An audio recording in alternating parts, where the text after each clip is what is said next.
जिसकी लाठी उसी की भैंस, ये कहावत आज पाकिस्तान के हालात पर बिल्कुल सटीक बैठती है। इस समय पाकिस्तान एक अजीब और बेहद खतरनाक स्थिति में फंस चुका है। एक तरफ पाकिस्तान अफगान तालिबान के साथ लगभग खुले युद्ध जैसी स्थिति में लड़ा है। तालिबान के ड्रोन हमले पाकिस्तान के सबसे महत्वपूर्ण सैन्य ठिकानों नूर खान एयरबेस से लेकर क्वेटा हेडक्वार्टर तक निशाना बना रहे हैं। लेकिन इसी बीच पाकिस्तान को एक ऐसा फैसला लेना पड़ा जिसने उसकी रणनीतिक कमजोरी को पूरी दुनिया के सामने उजागर कर दिया। खबर है कि पाकिस्तान ने अपने एयर डिफेंस सिस्टम और सैन्य टुकड़ियों को जल्द सऊदी अरब भेजने का फैसला किया है। जी हां, बिल्कुल सही सुन रहे हैं आप। जब पाकिस्तान खुद तालिबान के ड्रोन हमलों से जूझ रहा है, तब उसने अपने बेहद जरूरी एयर डिफेंस एसेट्स सऊदी अरब की सुरक्षा के लिए भेज दिए हैं। दरअसल इस खबर को सबसे पहले न्यूज 18 ने एक्सक्लूसिव रिपोर्ट में बताया कि पाकिस्तान ने अपने एडवांस एयर डिफेंस सिस्टम और सैन्य कर्मियों को सऊदी अरब में तैनात कर दिया है। ऐसे में सवाल उठा कि पाकिस्तान ऐसा क्यों करेगा।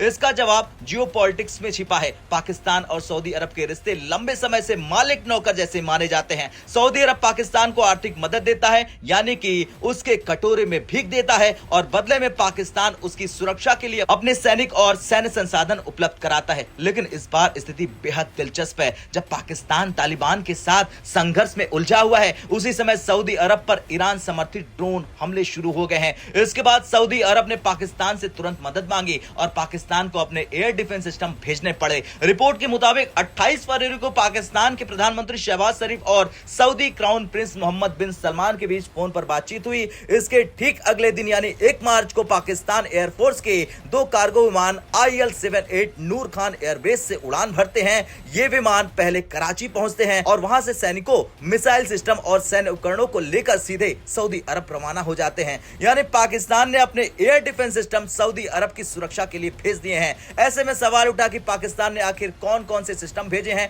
सबसे पहला सिस्टम है LY-80 एयर डिफेंस सिस्टम। ये चीन के HQ-16 मिसाइल सिस्टम का एक्सपोर्ट वर्जन है। इसकी रेंज लगभग 40 से 70 किलोमीटर तक मानी जाती है। इसका इस्तेमाल फाइटर जेट्स, क्रूज मिसाइल और ड्रोन को इंटरसेप्ट करने के लिए किया जाता है। दूसरा है FM-90। ये चीन के HQ-7B का एक्सपोर्ट वर्जन है और इसकी रेंज लगभग 8 से 15 किलोमीटर मानी जाती है। जैसा कि रिपोर्ट में बताया गया है, इसे लो एल्टीट्यूड थ्रेट यानी ड्रोन, हेलीकॉप्टर और लो फ्लाइंग एयरक्राफ्ट को मार गिराने के लिए इस्तेमाल किया जाता है। तीसरा है अंजा सीरीज। यह पाकिस्तान का soldier mounted air defence system है, जिसके 3 वेरिएंट है, अंजा 1, अंजा 2 और अंजा 3। इसकी रेंज लगभग 4 से 6 किलोमीटर तक है और इन्हें अंतिम रक्षा लाइन के रूप में इस्तेमाल किया जाता है।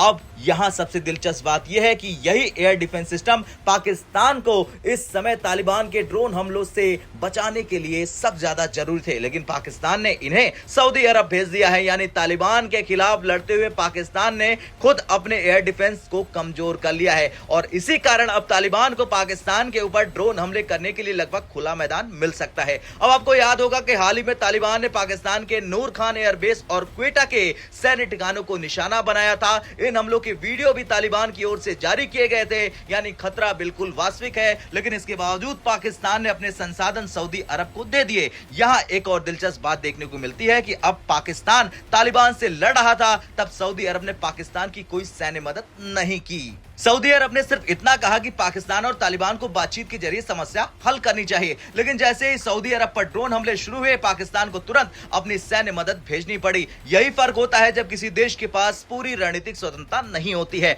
दूसरी तरफ भारत की स्थिति बिल्कुल अलग है। भारत ने इस मौके को समझते हुए पाकिस्तान पर दबाव बनाना शुरू कर दिया है। भारत के रक्षा मंत्री राजनाथ सिंह ने साफ शब्दों में कहा कि ऑपरेशन सिंदूर अभी जारी है और अगर पाकिस्तान अपनी हरकतें नहीं रोकता है तो उसे ऐसा जवाब दिया जाएगा जिसे पूरी दुनिया देखेगी। इतना ही नहीं, भारतीय वायुसेना ने पाकिस्तानी सीमा के पास एक बड़ा नोटम जारी किया। यह नोटम 5 मार्च से 12 मार्च तक के लिए है और इसके तहत राजस्थान के जैसलमेर सेक्टर के पास बड़े पैमाने पर एयरफोर्स एक्सरसाइज की जाएगी, क्योंकि इस समय पाकिस्तान की सैन्य क्षमता पहले से कई मोर्चों पर बटी हुई है। एक तरफ अफगानिस्तान सीमा पर तालिबान का दबाव है, दूसरी तरफ ईरान के साथ तनाव बना हुआ है और तीसरी तरफ समुद्र में अमेरिकी और ईरानी सैन्य गतिविधियां बढ़ रही है और अब भारत की ओर से दबाव बढ़ता हुआ दिखाई दे रहा है। अगर इस समय भारत पाकिस्तान सीमा पर स्थिति और गर्म होती है तो पाकिस्तान के लिए हालात संभालना बेहद मुश्किल हो जाएगा, क्योंकि उसके एयर डिफेंस और सैन्य संसाधनों का एक हिस्सा पहले ही सऊदी अरब भेजा जा चुका है। यानी कुल मिलाकर पाकिस्तान इस समय समय चारों तरफ से दबाव में फंसता हुआ नजर आ रहा है